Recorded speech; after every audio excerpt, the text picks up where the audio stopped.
Assalamualaikum warahmatullahi wabarakatuh. Jirra jirtu hordoftoonni chaanaalii kuulanii boruu laayikii fi sheer godhuu hin dagatina. Akkasumatti illee warri maatii nuuf hin ta'in maatii ta'uu hin dagatina isiniin jecha barnoonni har'a qabadhee dhiyaadhee barnoota akkaan barbaachisaa ta'ee fi ijoolleen teenyalleen afaan Oromootiin hedduu hin jirre waan ta'eef ani barnoota kana qabadhee isinii dhiyaadhee jira.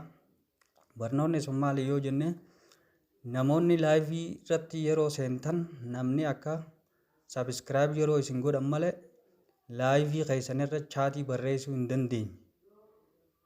Maaliif jennaan maatii heddummeeffachuudhaaf laayiviin baay'ee barbaachisaa waan ta'eef gara barnoota keenyaatti achi tarkaanfanna. Googil kiroomii eega seentanii booda tuqaa 3 gubbaarra jirtu tuquudhaan deeskitooppii saayitii deeffattan. Istiriim yaardii yeroo laayivii galtan jechuudha. Amma kireet bakka hedduu tana tuyna achi booda liiv istiriim kan jiru kana tuyna achiin chaanaala keenya filanna mata duree irra barreeffanna taayitil bakka jiru kana mata duree how to enable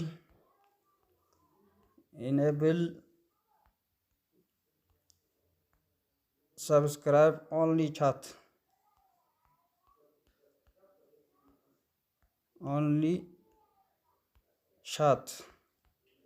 namoonni chaatii irratti sabiskiraayib nu ta'an malee akka chaatii barreessuu hin dandeenye godhuudha. Eegas diskiripshinii bakka diskiripshin jettu kanarra barreeffattanii paablik gootan piraayiveesii ka jiru achi booda schedule for later gootanii upload thumbnail ka jiru godhattan achiin akkanatti isinii baasa apply gootan. Amma eega akkana godhattanii booda guyyaan jijjiirrattanii jechuudha. Laayivii seenuu waan deemtaniif jechuudha. Kireet biroodkaast ka jiru kana gootan.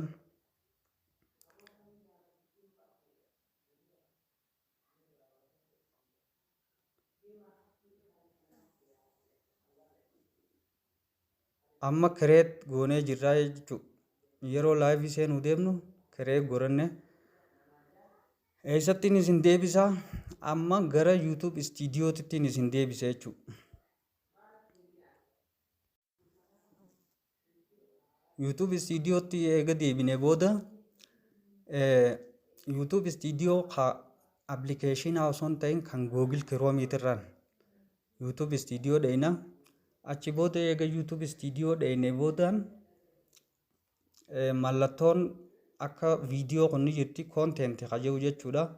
Isiniifin guddisaa koonteenti ka jiru kana asirratti uyxan jechuudha. Eegaa asirratti uyxan akkanatti isinii baasa laayivii keessan jala dheeyxan. Laayivii keessan jala eega dheeyxanii booda amma iskeejul kan goranne kana jechuudha. Kanarratti uyna. Eega kanatti uynee booda akkana nuu dhufa jechuudha. Mata dureen achitti irra barreeffannee jechuudha. Liiv istiriimii irratti eega barreeffannee iskeejul goranne booda laayif kan jiru jala seenneeti viidiyoo sanirratti uyne akkana nuu ba'a. Akkasii achi booda mallattoo qalamaa tajirtu tana jalaanii tanarratti uyna.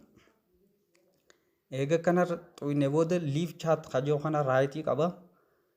Achirra raayitii gootanii paartisipaanti mood ka jiru jira. Paartisipaanti mood ka jiru kana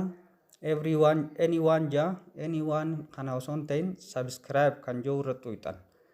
Achi booda minimum subscribe time ka jiru kana any duration gootan. Nama subscribe isin godhe qofaatu jechuudha. Isinii barreessuu danda'a jechuudha laayivii irratti. Chaatii isinii barreessuu danda'a. Haala kanaani achiin seef godhattan. Karaan subscribe itti heddummeeffatan tokko kanaa jechuudha. Kanaaf hanga barnoota biraatiin wal agarru nagaan naaf turaan isiniin jaa seef akkasii godhattanii booda jechuudha. Galatooma.